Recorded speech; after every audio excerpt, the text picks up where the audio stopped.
large comment that I saw under every single video was the phrase, "This game uses forced RT." Like at gunpoint, it's holding you down, it's forcing that RT upon you. And oh my goodness.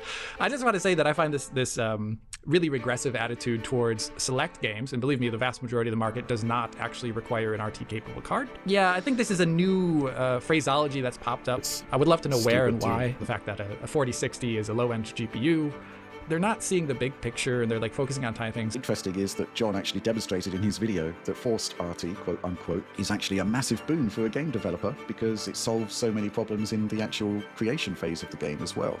So, what can you say? There's got to be a point where actually it's okay to use cutting edge features. So it is a bit baffling. I just think there is still this sort of pushback towards ray tracing. Yeah, I'm not really a fan of what was just said in that Digital Foundry video you just had a look at. While Digital Foundry definitely provided immense amounts of value to the PC gaming community, they are reluctant to push back to what's being forced onto the PC gaming community is definitely frustrating because it seems that they can't see the hidden agenda that's being pushed by continuing to add very GPU intensive features into every single game. While it's definitely true for the time being, there are very few games that force a ray tracing experience onto their customers. If this becomes and continues to become the industry standard, this is going to cause more and more problems, especially for the budget gamer.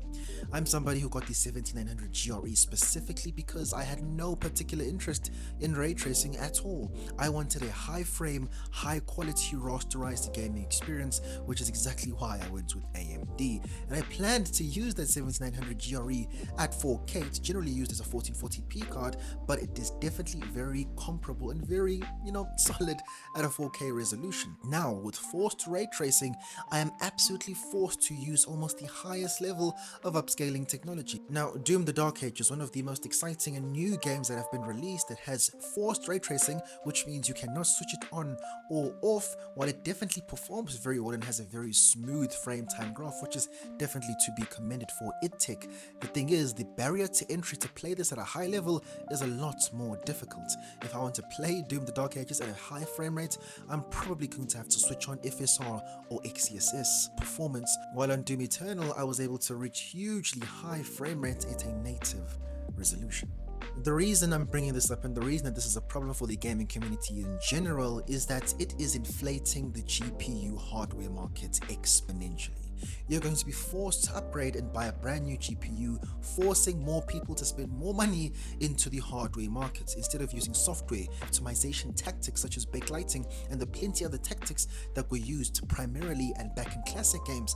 The easiest solution is to just implement ray tracing into our game, and the customer will be forced to upgrade and buy a more expensive GPU. It is definitely not consumer friendly. While it's easier for the devs and it'll be easier for them to put the game out even earlier, because as mentioned in the video before, it was easier for the team at id to produce and get this game out earlier because they didn't have to worry about in-engine baked lighting. But for the consumer, we're going to be sacrificing a lot of frames, and all those frames that used to be on the table on our previous titles is now all going to be forced into the hard and difficult capabilities of ray tracing. And the thing is, I don't want you to think that I hate ray tracing or I think ray tracing is necessarily an issue. The issue is that in most cases and for most gamers' perspective, the juice simply isn't worth the squeeze. We're sacrificing a huge amount of performance just for realistic lighting. Now, depending on who you are, you may highly value ray tracing. For me personally, I'm okay. If I can activate it and it looks good, great. But if I have the opportunity to gain an extra 100 frames per second, I'm going to switch it off and enjoy the higher frame rate experience. The problem is that we're sacrificing over 40% of our gaming performance just for a superior lighting model and for something that's easier for devs to produce. As PC gamers, out of all things we truly value is choice. While console gamers sacrifice that for convenience of being able to simply plug and play into your television and from the comforts of your own seat and controller, PC gamers value the ability to make choices on what they want to do and to be able to completely cater their own gaming experience. Taking that away from us is going to result in A lot of frustration, and I am definitely one of those few that are frustrated. While others may come with the sentiments that, hey, we simply need to get with the times, this is just how it is, this is simply a generational or computational leap that is happening in gaming, and we just need to accept it as a revolution and an upgrade to what experience we're having before. I wholeheartedly disagree. Imagine if Stalker 2, the game that has crippled so many GPUs, had forced ray tracing.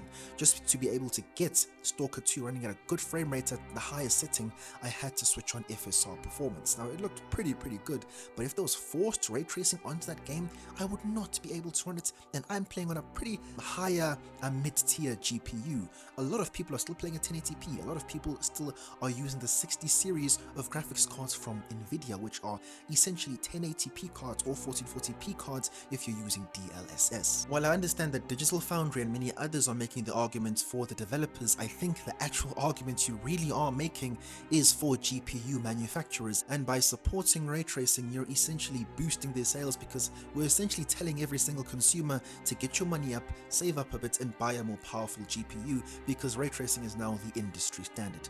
I reject that, and I'm certain there are many other gamers who also reject that. Doom the Dark Ages, Indiana Jones and the Great Circle are just a few titles which are now making ray tracing the industry standard, and I am not in support of that decision. I simply care less for lighting, I simply care less for global illumination, shadows, reflections. All of these things are not too important to me. Interactivity is the most important thing to me as a gamer, and I have a video pretty much going into much more detail into what PhysX and things such of that nature, programs and software that was developed to improve interactivity over things such as ray tracing, which vastly improve the lighting models.